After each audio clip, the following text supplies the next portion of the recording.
Support for the Brewlosophy podcast comes from the following. Love to Brew is a national leader in homebrewing supplies, offering exclusive products such as East Coast yeast, TV taps, and Brewlosophy recipe kits, all with free shipping on orders over $75. When you need brewing ingredients or equipment, check out Love to Brew at love2brew.com. The best beer requires the best hops, which Yakima Valley Hops provides fresh from the source to brewers around the world. Find everything from classics to modern favorites, as well as cool experimental varieties and a vast array of ingredients and gear at yakimavalleyhops.com.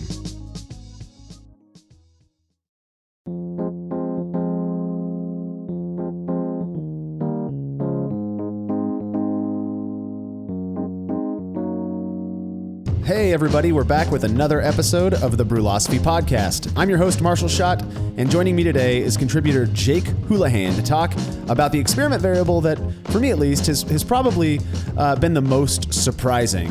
When it comes to making beer, homebrewers these days have a ton of options of things to ferment that beer in, ranging from like popular plastic buckets to glass and even nowadays stainless steel fermenters, or PET carboys. That's another one. I've been using those for a while. And we've run a few experiments comparing these different types of fermenters. And again, the results have been really pretty interesting. Jake, what do you ferment in? Right now, I ferment mostly in either stainless steel corny kegs or large glass big mouth bubblers. Right. Yeah. The corny keg thing has been an interesting one.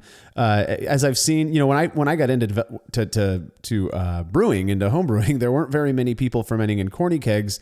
I think largely because there weren't many people using corny kegs, at least that I was aware. But nowadays, it seems like more and more people really are starting to use that as a type of fermenter, and it seems to be working really well. Yeah, it's really nice, and it makes transferring out after fermentation pretty easy. Yeah, right, because you can pressurize it and just push the beer out of the liquid outpost, I suppose. Yep, exactly. Yeah, right on. Well, hey, before we get into that stuff, as everybody is aware, HomebrewCon is approaching us very quickly. This is one of the biggest homebrewing events on earth, if not the biggest one, in terms of the number of nerdy homebrewers that gather in one spot at one time to all kind of just hang out and do the same thing. We're all going to be there with a very few exceptions. The Brewlosophy crew is going to be there hanging out and drinking good beer, having good conversation, all that kind of stuff. It's going to be awesome. But even to just add more coolness to HomebrewCon, Brewlosophy has partnered with our friends from Chop and Brew, Chip Walton, to do a pre-HomebrewCon party, which we're really excited about. We're calling it the Chop and Brew with an umlaut pre-funk at Insight Brewing. The evening prior to HomebrewCon, starting at about 5 o'clock, people will start meeting over at Insight, and we've got a whole bunch of cool stuff planned. For $30, not only do you get into the event, but you get your first 3 pints of beer, including one that is an event-only Belgian table beer that's going to be brewed by Insight Brewing. You also get to participate in a homebrew bottle share if you want to. You don't have to bring homebrew if you don't want to, but we're going to have a little section cornered off so that people who bring homebrew, hopefully some people brew up the Belgian table beer that Insight's brewing as well. We're going to share that recipe here in the coming weeks. There's going to be karaoke and a DJ who's going to be playing music the whole night. And speaking of music, we've got a really special guest.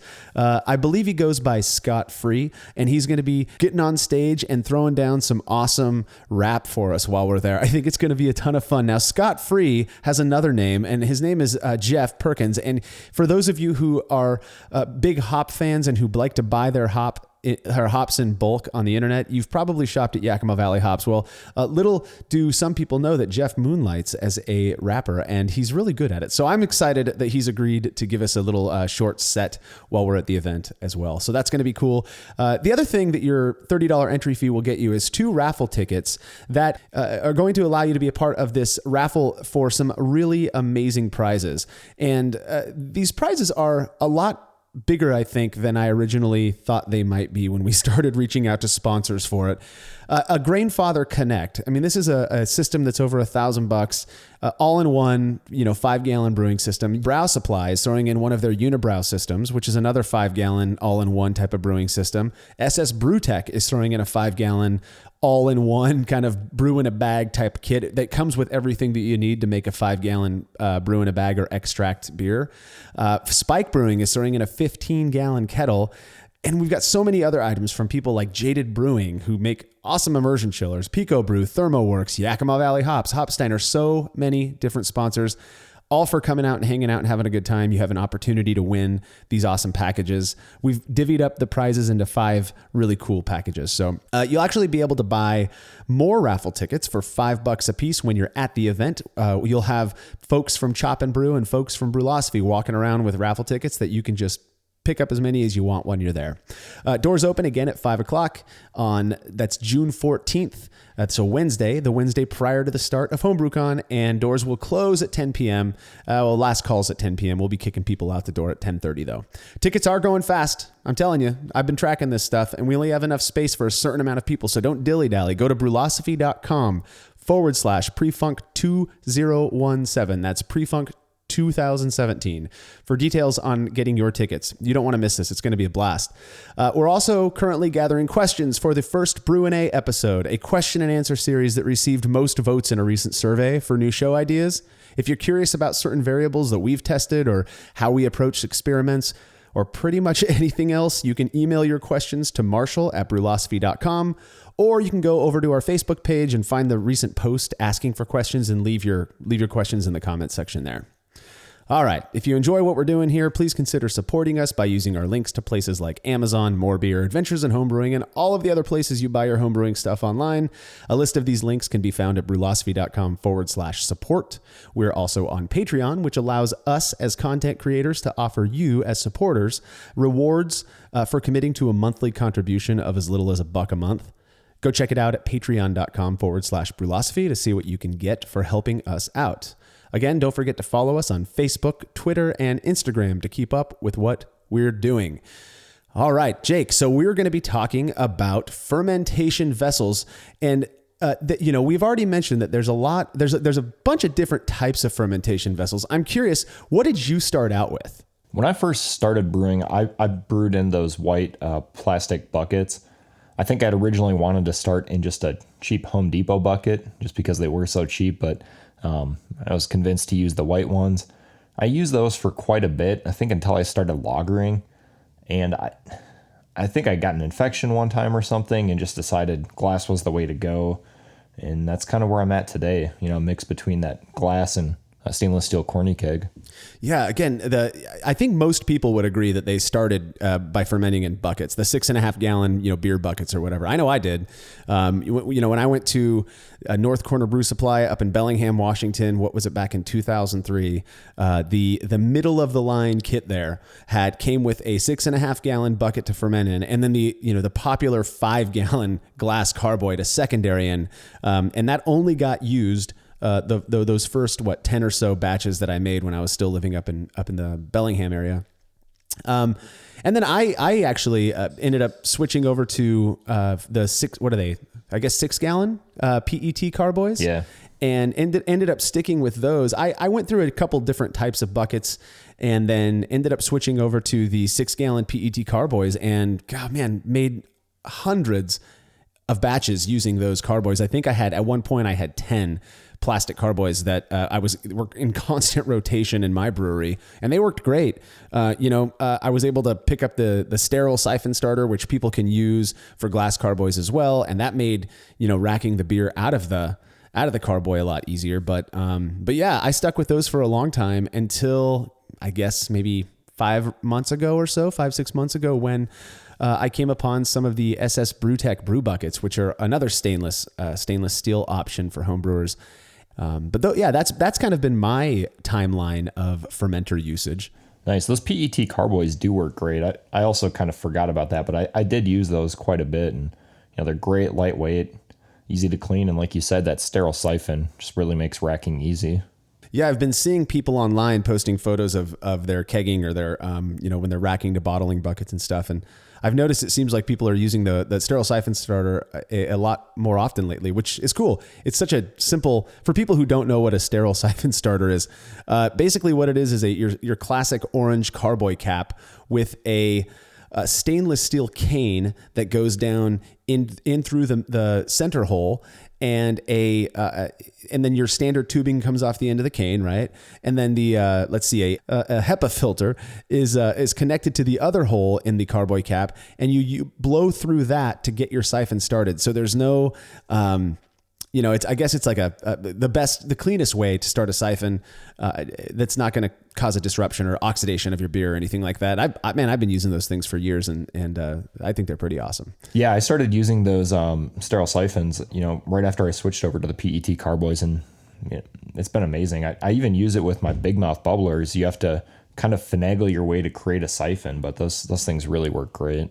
Yeah, for sure. I've seen people kind of building really interesting ways to use the sterile siphon starter, kind of that or at least that concept for most different types of fermenters. So anyways, obviously you and I have been through our trials with a few different types of fermenters. I've used pretty much everything there is out there.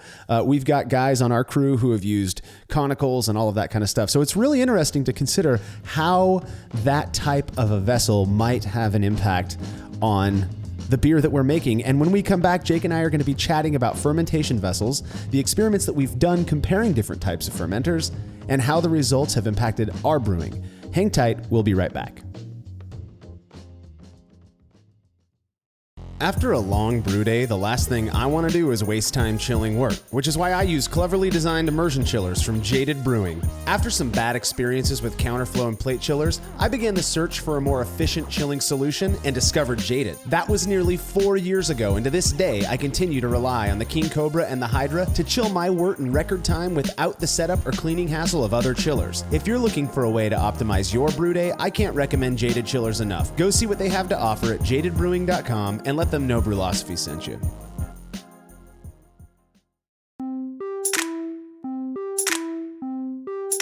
Hey guys, welcome back to the show. So I have to believe the most common fermentation vessel among homebrewers, like I mentioned earlier, at least when starting out, is the 6.5 gallon plastic bucket. That's how both Jake and I started out, and I'm pretty certain, I actually can't think of any of my homebrewing friends who didn't start off by fermenting in a plastic bucket. I know for a fact that there are people well known, Denny Kahn being one of them, who still prefer fermenting in plastic buckets because they're cheap, they're easy. Not only are they easy to fill, but they're easy to clean. So there's a lot of benefits to it. Now, like I mentioned before, I ended up switching from those plastic buckets to 6-gallon PET carboys. PET is a different type of plastic than the HDPE that is used to make those buckets. And so when I switched, it was more because, well, really, I was pissed off. What had happened was I'd bought some buckets, some 8-gallon buckets that had spigots on the bottom, and I was fermenting some beer in them, and they'd been in my chamber, which can get a little bit humid, I guess. They'd been in my chamber for about 2 weeks, and when I went to check on them, I noticed just gunked up mold all around my spigot, and so I racked that beer into a keg with my fingers crossed, and I ended up tossing that bucket out and going nuts on it with my feet and my fence, throwing it up against the fence. It wasn't pretty, but I was done using spigoted buckets, and I think that night I bought 5 PET plastic carboys from More Beer, and never really looked back. And so that was how I got into using the PET carboys. But I pretty immediately started to wonder. I didn't think that there was going to be a difference in the quality of the beer that I was making based on the fermenter that I was using, but I was interested to know if there was.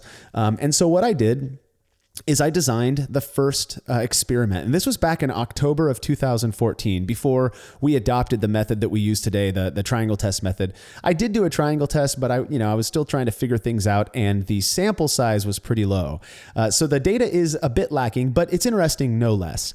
So basically what I did is I brewed up a beer. I believe it was my Little Slack IPA recipe, and took those beers to a homebrew club meeting. There was 2 batches. I fermented one in a PET carboy and one in a plastic bucket. And I set up a triangle test with 10 members of my local homebrew club. 7 of the 10 participants were able to identify the odd beer out, which left us with a p-value of 0.007, far below the 0.05 threshold that we usually aim for to say that a certain variable is significant. The other interesting part to that is that tasters were really confident in their selections, which for me was odd because both beers tasted fine to me. But at the same time, I was able to tell them apart. Neither of them tasted contaminated. I had some concerns about that, but they were different. There was something different about them, and I couldn't figure out just what it was. I mean, I had some theories kind of going through my mind after this first one, and you know, one of the theories was that it was just a low sample size. This might have just been measurement error on something, but maybe it was something else. I don't know. Jake, have you ever had that experience? I mean, when you switched from using buckets to something else, did you, even though you weren't comparing them side by side, did you ever experience kind of a change in the quality of the beer you were making? I mean, I think after, my batch that maybe got infected using the buckets, when I switched over to using glass, I mean, I convinced myself that I did notice a difference and that the beer was definitely better. To me, it tasted like fresher, a little bit more hop pop, things like that. But I've never compared it like you did in this specific example, so I really don't know. It sounds like you skipped over the whole PET carboy thing and went straight to glass, which it sounds like a lot of people do actually, right? Yeah, and then I kind of came back to PET too and used them interchangeably for a bit. Okay. What was your reason for going to glass? The sanitary aspect. I mean, I figured, like you with the spigot, I mean, I looked in the spigot. It was disgusting. There was caked on probably yeast. And I just figured that people talk about plastic scratching all the time, that, plastic is going to harbor infection. If I use it too much, it's going to carry over flavors. So I just skipped to glass at that time before coming back to PET. And it seemed to work. Yeah, I've heard from a lot of people that the cleaning component is one reason that they switch over to glass, mainly that you can scrub it and it won't scratch the glass so that bacteria won't harbor, in the scratches. So, with PET carboys and with plastic buckets, you're not going to take a scouring pad or use a carboy brush to get those clean, right? Because you don't want to create little cracks that bacteria end up living in and potentially ruining your beer. I actually did kind of skip over the whole glass thing, and it was mostly out of fear. I drop things. I'm kind of clumsy, and I really like my digits. So I skipped over that whole thing, and I went straight for the PET carboys. But after that first experiment that was, again, lacking in the data area, but still interesting that it came back significant, that 70% of people who tasted these beers could distinguish a difference. I mean, that was really shocking. And so what I did is I designed a second experiment, but this time comparing my favorite PET carboy to a glass carboy. And it was kind of funny, actually. I didn't have a glass carboy, and so I had to borrow one from a friend of mine. And that same glass carboy, I believe he has since switched to PET carboy. So I now have a 6.5 gallon glass carboy that just is gathering dust in my garage. But so back in May of 2016, so a couple years after the first experiment, I decided to put this one to the test. I had come up with this hypothesis that oxygen could be a culprit in the difference that people experienced in that first experiment. And so in my mind, I thought, well, you've got this PET, which is less oxygen permeable, more so than glass, but it's not going to let that much oxygen in. These beers are probably going to taste exactly the same. And of course, I'm using PET, so I would hope that they do, because glass is so well known for producing these clean, good, non-oxidized beers. And so what I did is I designed the experiment. I made up a Cal Common. I brewed 10 gallons that I split between a glass and a PET carboy. I racked the same exact amount of wort to each carboy. And given the size difference of the carboys, that did mean that there was a slight difference in headspace, but not too much. And then when the beers were done, I kegged them up and served them to 25 different participants. Of those 25, 13 would have needed to identify the odd beer out in order for us to say that it was a significant difference. And surprisingly, 14 were able to get it right, which leaves us with a p-value of 0.016, again, beneath that 0.05 threshold that we were looking for to say something is significant. To say that I was shocked really, I couldn't believe it.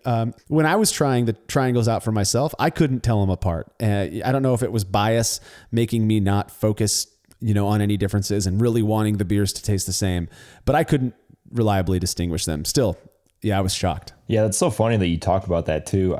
With our personal bias of maybe not wanting something, in the back of our mind to be significant. And then it's like you see these tasters getting it correct, and I don't know if it's the same for you as it is for me, but part of it's frustrating sometimes, where it's just like I can't tell these beers apart, but there is a difference there.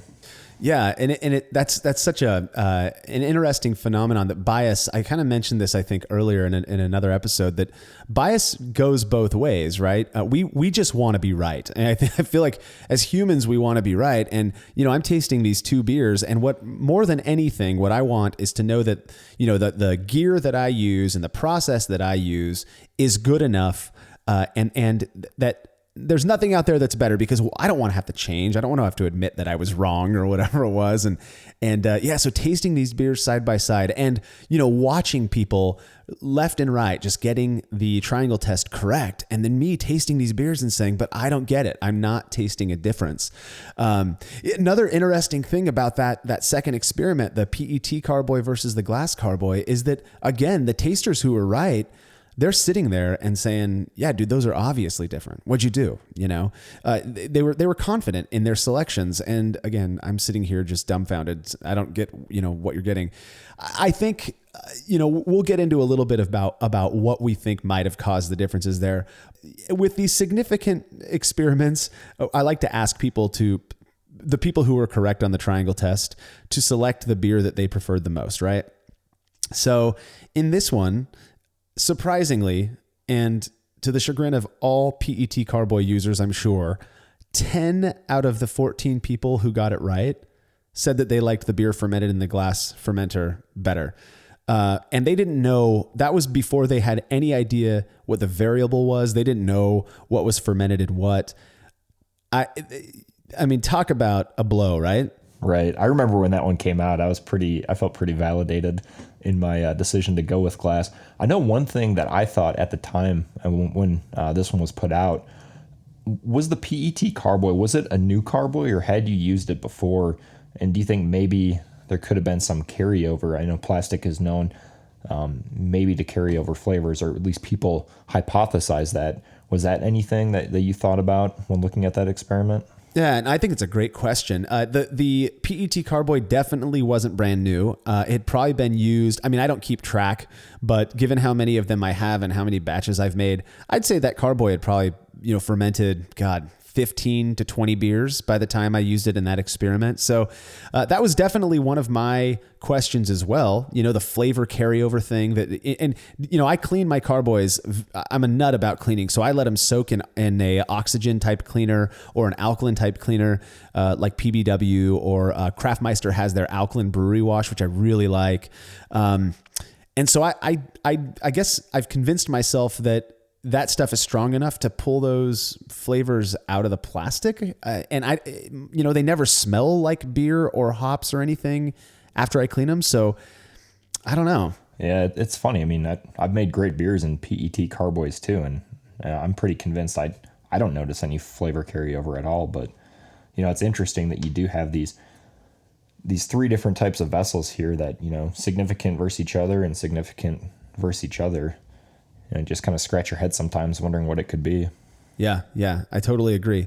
And now we've got, at the time that this was published, now we've got these two experiments.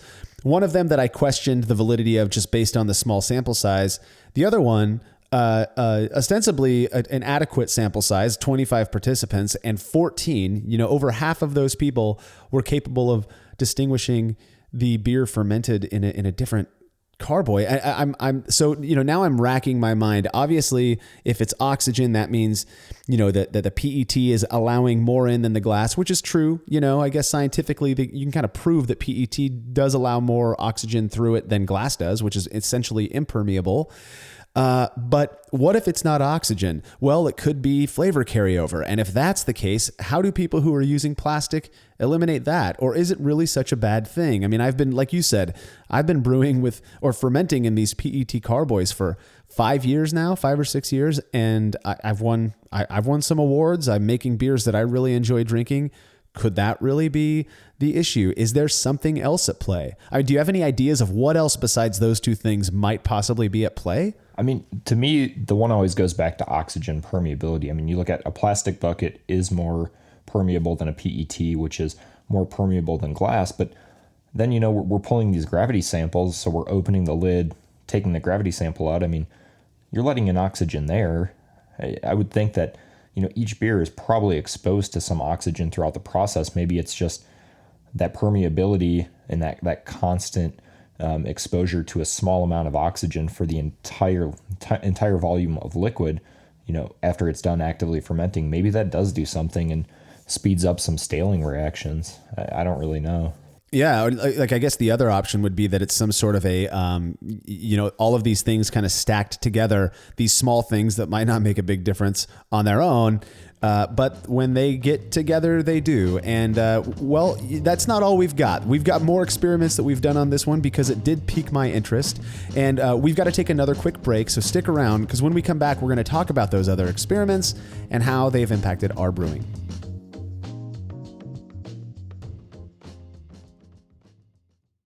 If, like me, you prefer the simpler side of brewing beer, you have got to check out the Brew Bag, a food-safe fabric filter that allows for mashing of the finest crushed grain without risking the dreaded stuck sparge. I've been recommending these things since I started using them. They are awesome. The Brew Bag offers the only completely reinforced fabric filter for brewing that can be used over 100 times and comes in sizes that fit most mash tuns, or you can even have one custom made. Go check the Brew Bag out at brewinabag.com and be sure to use promo code TBP17 to get 10% off your order of $30 or more.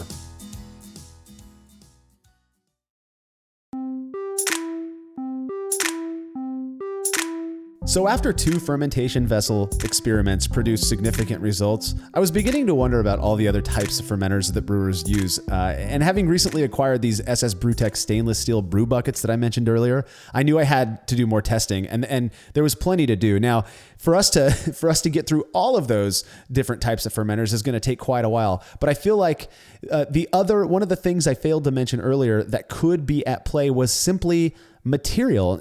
There are people out there who swear that they can taste when a beer has been racked through a vinyl line, for example, because that vinyl has a flavor of its own. And even if, so weird things like that, right? So I'm thinking, okay, what if it's material? So what I did is I designed another experiment, this time quite a bit sooner. It was in July of 2016 after the second experiment. And I brewed up a Collaboration IPA, which is a tasty brewlosophy recipe kit that you can actually go pick up yourself at lovetobrew.com. Brewed up that IPA, split the wort into, one of them goes into a 6-gallon glass carboy, the other one into I believe it's a 7-gallon stainless steel brew bucket from SS Brewtech, and fermented them out, treated them exactly the same as we always try to do. When those beers were done fermenting, they got kegged up, carbonated to the same level, and I presented them to tasters. Okay, so we've got 19 participants, and in order for us to say, and you better believe that I'm just waiting with bated breath to see these results. In order for us to say that the variable of fermentation vessel in this experiment had a significant impact, 11 people would have been required to identify that different beer. Well, in this one, only 5 people got it right, which leaves us with a p-value of 0.81. 5 people. That is less than 1/3. With the triangle test, you expect about 1/3 of the tasters are going to get it right just by random chance alone. So you serve them all the same beer. 5 people out of 15 are going to get it right. Well, in this one, we had 19 participants. Only 5 were able to identify the odd beer out. So this seems to me to keep adding more information to the potential cause of the differences in the prior 2 experiments. Glass and stainless steel are both essentially impermeable to oxygen. I mean, I think when this one came back, I wasn't really shocked on this one. Like, I didn't expect that these two would be a difference. And I like your methodology. I think you're trying to nail it down. So you have these two things that neither are oxygen permeable, essentially at all. And there wasn't a tasteable difference. And I don't know. Yeah. A lot of people, I feel like people put a little bit too much weight sometimes on how we perform as the brewers of these beers and as the writers of the article, how we perform on the blind triangle tests. But this is one of those ones where side by side, I just could not tell a difference. That doesn't say much because I couldn't tell a difference in the other ones either. Well, in the second experiment when everybody else could, right? But so what came to my mind there was, okay, if it's material, then glass and stainless, which isn't surprising, aren't going to leach flavors as material, right? As a function of the material they're made of. They're not going to leach flavors into the beer, at least enough to where we can taste the difference because of that. But if it's oxygen, okay, this still supports the oxygen theory in my opinion, because you've got these two essentially oxygen impermeable containers, and the beers taste the same. So no oxygen, or I would argue that it's an equal amount of oxygen, touched both of these beers during fermentation and at kegging time and whatnot. So that's kind of still moving along in the direction of supporting my wonderful oxygen theory here. It was pretty interesting. The other thing that I considered was maybe it was the fact that I brewed a hoppy IPA and that covered up the differences that really did exist.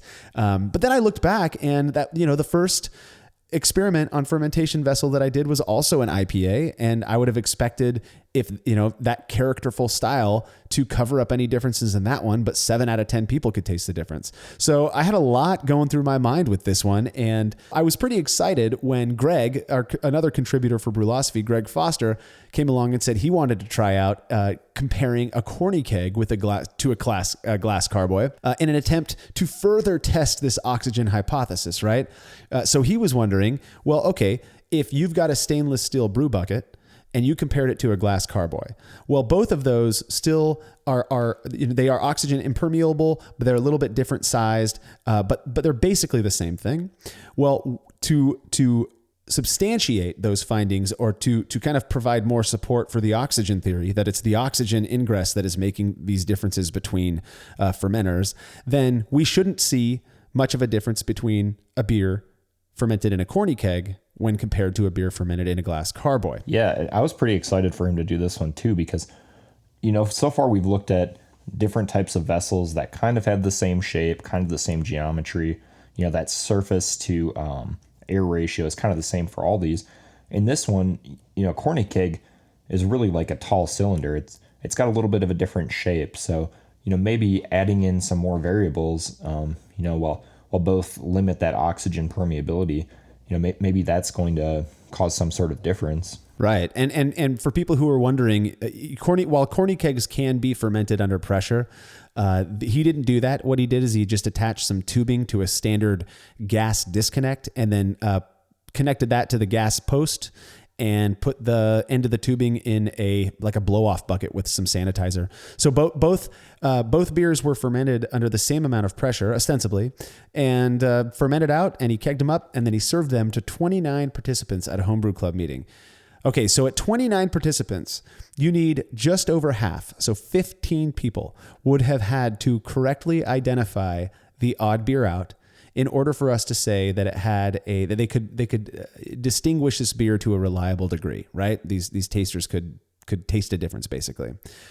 I'll never forget Greg's response when he asked me how, what the data was, and I shared with him that 16 people had indeed been able to tell these beers apart. To me, it seemed, over text, as shocked as anyone can seem over text.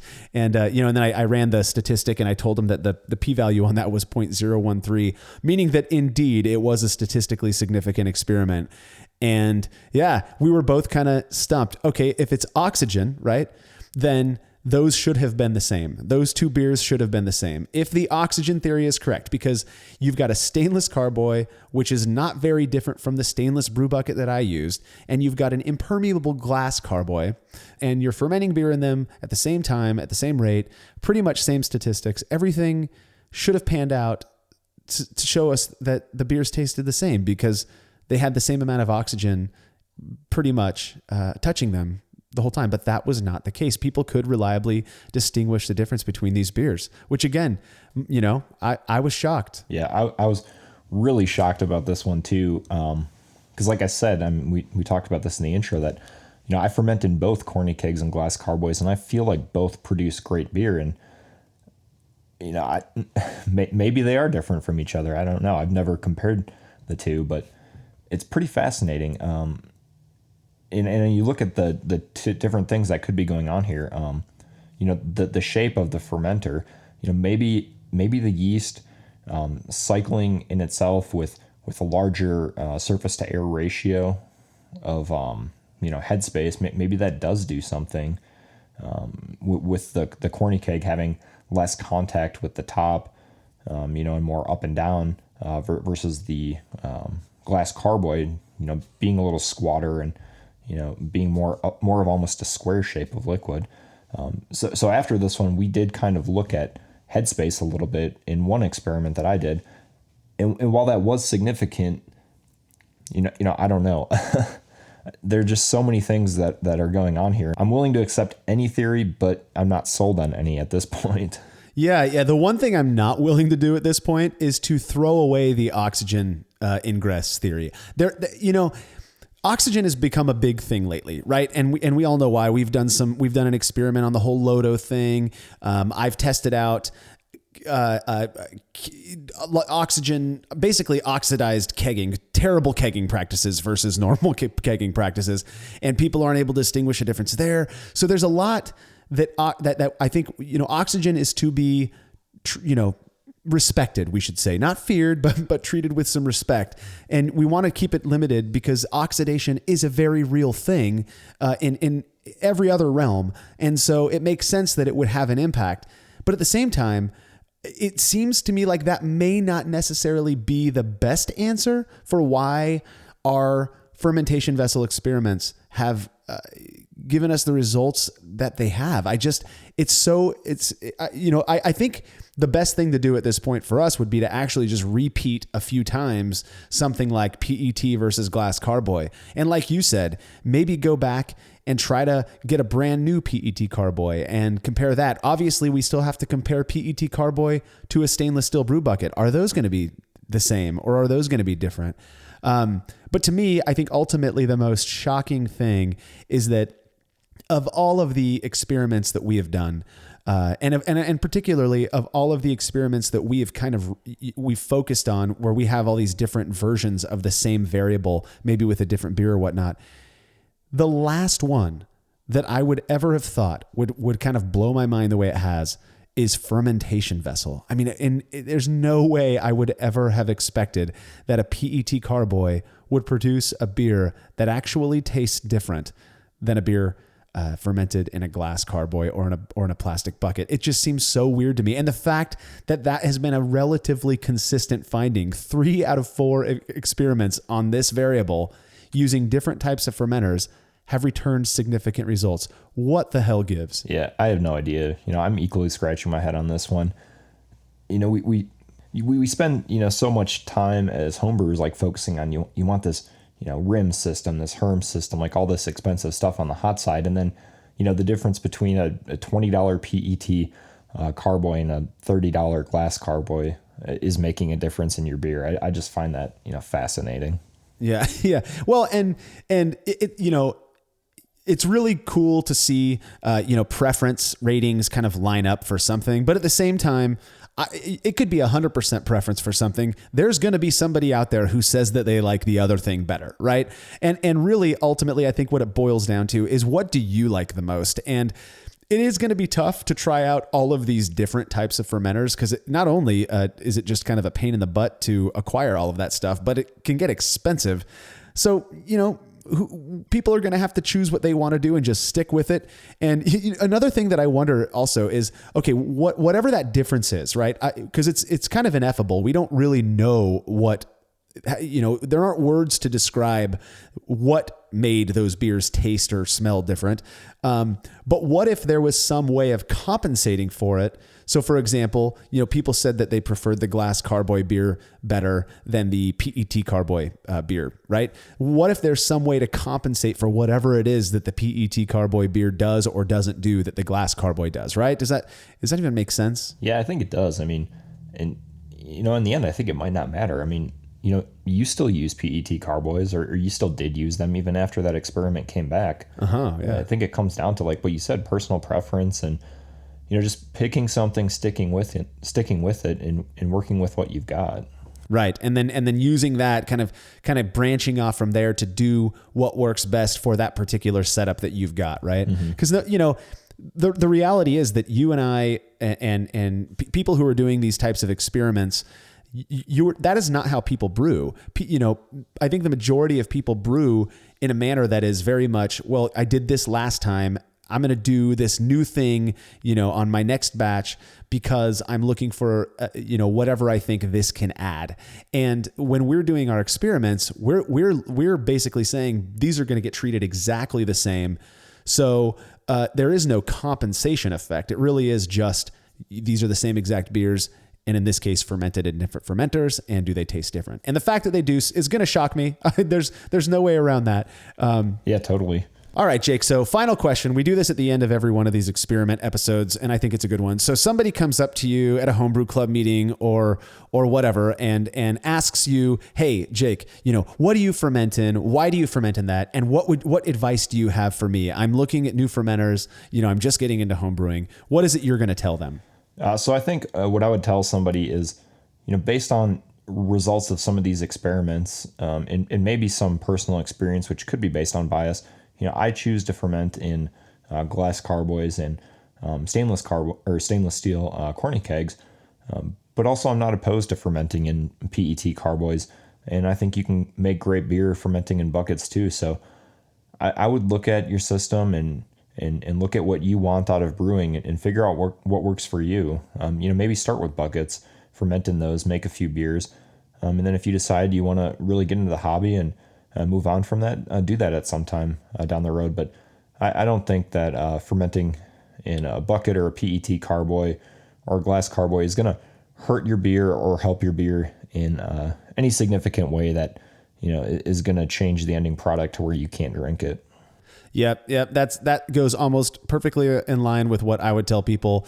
I think for the most part, when somebody if somebody were to ask me that question, my it's pretty typical response would be, it depends on, your brewing setup and what you are looking to do. If fermenting in a bucket means that you get to brew more beer because you didn't spend all this money on a $1,000, stainless conical fermenter, then ferment in a bucket, because it's the brewing that's fun, right? That's, to me, that's what matters. But if you've got the cash to drop on an awesome, conical fermenter, or you want some brew buckets like I've got, those are awesome as well. These days for me, like I mentioned earlier, I'm almost strictly fermenting in these stainless steel brew buckets, but I've got to admit, it's not because of the quality of the beer that I'm producing, when they're fermented in the brew buckets. It's because I really like having the conveniences of a stainless steel spigot, at the bottom of the brew bucket, and it has a little racking arm, so I can just turn it before I start kegging, to avoid any tube transfer over to my keg. So, my decision isn't based so much on the perceived quality of the beer in the end. It really is based on convenience and what's most enjoyable for me. What makes brewing the beer fun and easier, I suppose. I also really like with the brew buckets, and I think there are other solutions out there that anything with a spigot, really, all you have to do is attach a short length of tubing to the spigot, which I sanitize ahead of time. And then what I do is at the other end of the tubing, I put a liquid disconnect on there, a nice sanitized liquid disconnect, connect that to my keg, and I use pin lock kegs. So then I go and I attach a little gas depressor to the gas post, and then I just open up the valve and that's how I fill my kegs. I know that it's not the least amount of oxygen, but I have to believe that beer pushing up the oxygen, out of the keg, that there's very little contact with oxygen at that time. And it's just a convenience thing. And that's my response. That's what I'm going to tell people. Do what's most convenient and fun for you. Yeah, that's great. I know one thing we didn't really talk about with PET carboys and glass, just to get this in here, you do get to see your beer fermenting, which is always kind of fun, especially if you're just starting out. That is one of the only things that I genuinely miss about fermenting beer, at least in plastic, the PET carboys, is that, in order for me to see anything, I have to remove the lid on my brew bucket, which isn't a big deal. And I don't ever remove it, to be honest.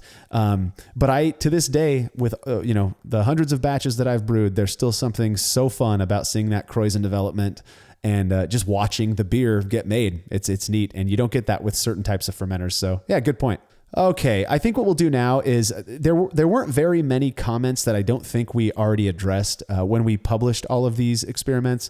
The majority of them, and I think they're solid comments, had to do, the majority of the ones that we didn't cover already had to do with sanitation and the ability to sanitize these different types of fermenters.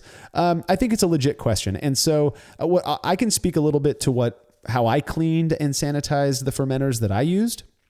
When I was doing buckets, super easy. I have a utility sink, and I made kind of a hose that we just keep attached to our utility sink. I'd turn the hot water all the way on, and then I'd take the end of that vinyl tubing, the hose that I made, and just kind of squeeze it shut and create a really high pressured hot water spray. And I'd get most of the Kreuzen ring and the Trub ring off of the bucket, and I let it all go down my drain. That's never been an issue. And then I would take the soft side of a sponge with no cleaner on it, and I would wipe the whole thing out and make it look really clean. And then from there, I would do, because my buckets used to have the spigots, which ended up getting moldy. But I would do like an OxyClean soak, or I would use the oxygen or alkaline cleaners. With PET carboys, the easiest way that I found to clean those things is to first rinse them out the same way with a hot water spray. And then I would fill them up with the cleaner, kind of a stronger mixed solution of the cleaner, and I would let them sit overnight. Now, one of the issues with doing that is apparently those oxygen cleaners can break down or make that PET more brittle. I've had plenty of the same PET carboys that I've done this with hundreds of times for 5-6 years now, and none of them have ever cracked. I've never noticed any brittleness, but that is something to be aware of. I was told that by some friends recently. So if you're going to clean them with oxygen cleaner or an alkaline like PBW type cleaner, something to keep on your mind, I suppose. And then what I would do from there is I would rinse those. I would pour out the cleaner, and if there was still some of that Trub ring left on the top of the carboy, what I would do is just get a wash rag, and I would get it nice and hot with some water, shove that into my carboy, and then I would just, rather than using a carboy brush, which could scratch the plastic, I would just kind of swirl the rag around in there, and it did a perfect job of cleaning up any leftover Trub or Kreuzen that was kind of around the top of the carboy. So that was my way of cleaning plastic buckets and PET carboys. My cleaning routine for the stainless steel brew buckets is the same as it was for the plastic buckets. I still don't use a scrubby pad, even though I guess you could because it's stainless, but there's really no need to do that. And I have heard that even stainless can get micro scratches in it that can harbor bacteria. So I try to avoid that. I know Jake, you said you have the big mouth bubblers, and that you still use some glass carboys from time to time. How do you take care of cleaning and sanitizing those? So I really only use the glass big mouth bubblers, which is really nice because they have that large opening. Yeah. Generally, pretty similar to you. I just use the hose on my sink and spray off as much Kreuzen as I can and dump that out. I have these nice strap carrying devices for each of those to make it a little bit safer. And then I'll just fill it up with oxygen cleaner and hot water and let it sit overnight. And anything left over, I'll use a microfiber cloth to wipe it down. Those actually come with the big mouth bubblers, which is kind of nice. Oh yeah, that's cool. That seems like, I know what you're talking about, that kind of squeaky cloth. I think my wife has them for her hair actually. But yeah, that's a good idea. I might have to take you up on trying that out with the stainless brew buckets. I didn't mention anything about how I sanitize my stuff beforehand, and it's pretty simple. For the most part, I'll fill whatever vessel I'm using about halfway with Star San solution. I'm a big fan of Star San. And then I will throughout, and I'll usually fill it up right as I'm getting brewing, starting a brew day, so that it's just kind of sitting there for a while. With the brew buckets, I will drain out a little bit and kind of slowly open and close the valve just to make sure that it gets nice and coated with Star San.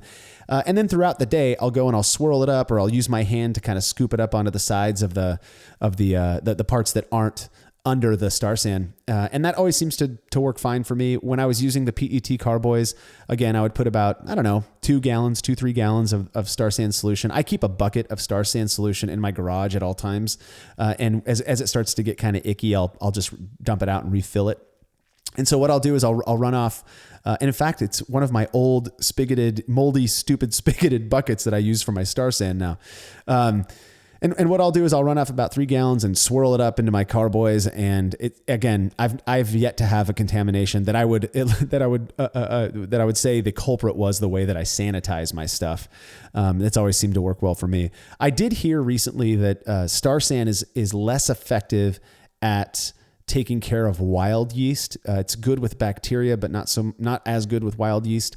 So I've gotten in the habit of every, third or fourth brew, I will mix up a bucket, of iodophor, iodine solution, and do a nice pre-sanitation with that on whatever fermenters I'm using, and then rinse out the iodophor with Star San, which I don't know if that does anything extra, but to me, it seemed like the best of both worlds.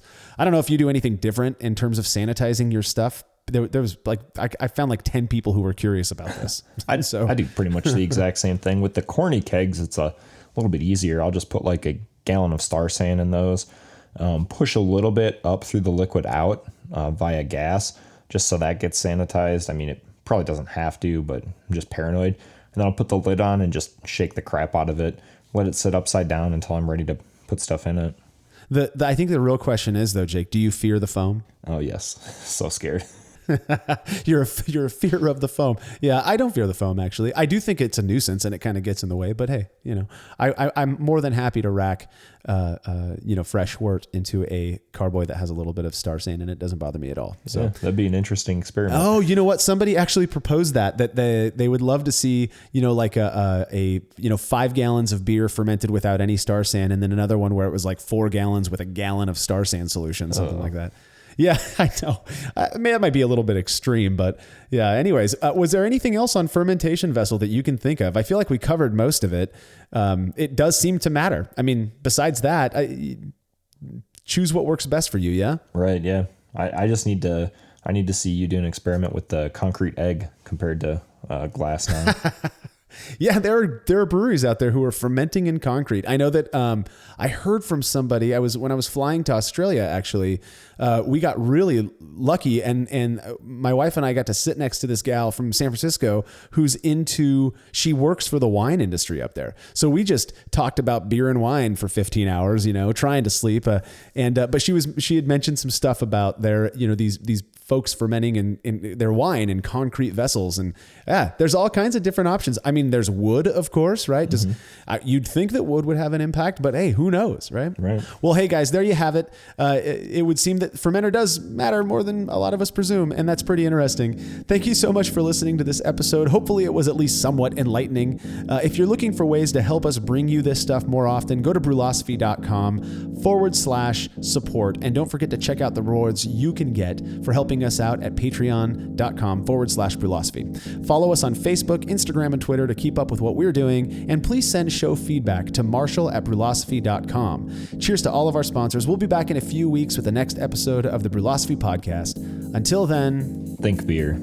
Start off the morning with some hot tea, lemon and honey, cause it soothes my throat. Put some herb in the bowl, yeah, it's homegrown. Ain't gotta